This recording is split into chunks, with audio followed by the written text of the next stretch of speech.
I am 100% aware that a video that is edited a little bit more thoroughly is more entertaining to watch. I still, however, have a problem with people that have an overly high editing standard.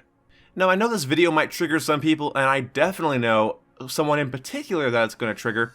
And by the way, you know who you are, and if this does bother you, I don't care. Make a video on it, get 50 views, I hope it works out for you. So recently on YouTube, I've been noticing a lot of people throwing around the word editing, especially in the more shitter COD or first-person shooter community, the people that, go after Drifter, the people that go after Activision, the people that spend all their time complaining about a game that they play all the time. I honestly don't get the fact that there's YouTubers that play Call of Duty for gameplay, talk about how much it sucks, talk about how much it screws everybody over, puts hours and hours of game time into it. It's just a weird demographic of YouTubers, and I'm sure you've met a couple. And one of the big ones is definitely 8 Thoughts. But when these guys talk about other channels, they usually bring up editing, and it's usually like what I just consider this weird arbitrary standard that I've noticed not just in that shitter community, but just all over YouTube. Jack's Films even talked about it. And these people bring up how shitty or how good somebody's editing is. Now obviously you should edit your videos and you should trim them and make sure things are coherent. I used to just take gameplay, like 5 minutes of unedited gameplay, and just slap it on some commentary audio. Contrary to popular belief, I don't do that anymore, unless I'm really pressed for time, but I will still try to get the intro of the match out and the final kill cam, or like the final loading screens. Try to get rid of loading screens and long periods where nothing happens, although occasionally those do slip in. I'm not perfect and I don't have hours and hours to edit. And the way I look at it is that if you can make a solid point and give me something entertaining enough to look at in the background, that's fine. I'm not there to be like, okay, you're making a good point, but your gameplay is garbage. The way you edited that was garbage. You didn't even put any filters on it. And this is a mindset, and now some of you that are maybe not as into the YouTube community, you're not making YouTube videos, you're not looking at other videos, you're not seeking out new creators to get inspiration from, you might not notice this trend. But this weird arbitrary standard for how many jump cuts a video has to have, how many filters a video has to have, how much, how good is the professional lighting on this video. And the people that spend so much time try to look like a professionally produced show end up having almost no substance. No coherent point or thought, nothing to start up a conversation, not even a topic, not even a laugh half the time. It's weird that I've almost never laughed at the most professional YouTubers I watch. The less professional they are, the more they're just kind of slapped together. Hey, my webcam's on. Hey guys, okay, H3 and iDubbbz is a great example of what I'm talking about. Now, do they do good editing? Do they do funny editing? Yes. But it's not this professional cookie cutter crap. It's not just, oh, put a picture of what I'm talking about on screen while I'm talking about it, because my words, wow, they just won't go far enough. If you do that all the time, your videos end up looking messy. They look garbagey. iDubbbz and H3 do a great job of pacing their videos very properly with their silly editing things. It's not loaded full of jump cuts and special effects and cuts to funny songs and all that shit.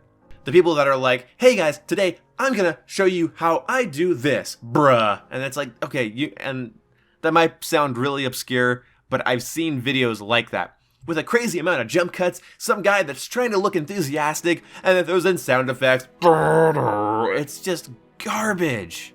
And people are like, oh, that guy's so good at editing. No, he's doing a lot of editing. That's different.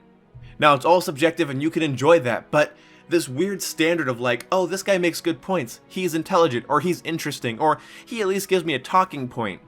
But his editing, my god, what shitty editing he has. I don't get it.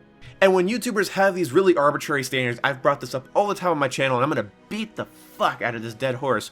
YouTubers that have this crazy standard for editing, that videos needed to be edited this much, you have to spend this much time editing, you have to be cutting and trimming and adding filters all the time. Because they believe you have to do that, all they do is do that. They do that type of editing style, and then they believe that their video is now good, regardless of its content, its substance, its overall point. That comes off as secondary when compared to what the video actually meant.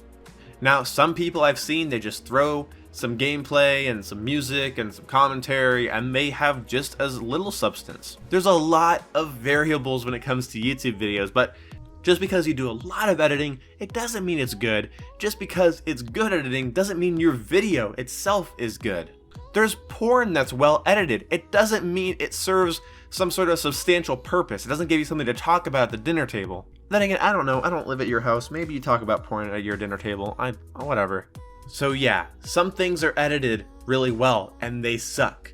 Okay? A lot of like movie reviewers will tell you that Michael Bay movies are fairly well edited, but they lack any sort of point or substance and they're just there to market toys.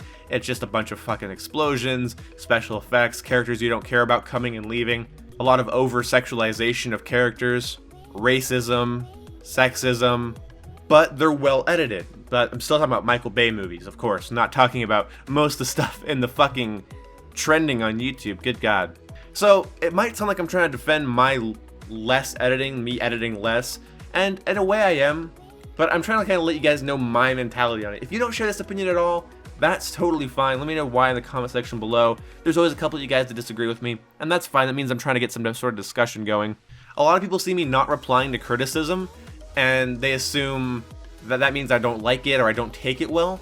Most of the time I see it and I go, okay, and I see the person's point, but usually you can't change my mind with your criticism.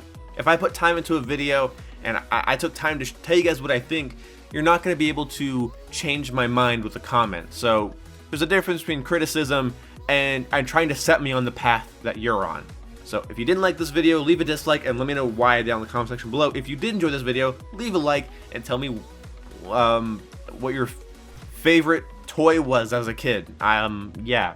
That doesn't really apply to me because I'm still basically 12 years old and I play with Legos and airsoft guns, but hey, maybe you're the same way. I don't know. This outro kind of got away from me, so I'm going to go have some late night dinner and I will talk to you guys later. See you when I see you. Okay, my intro was bad and my outro was bad, so hey, there's the one boom. I'll see you when I see you. Goodbye!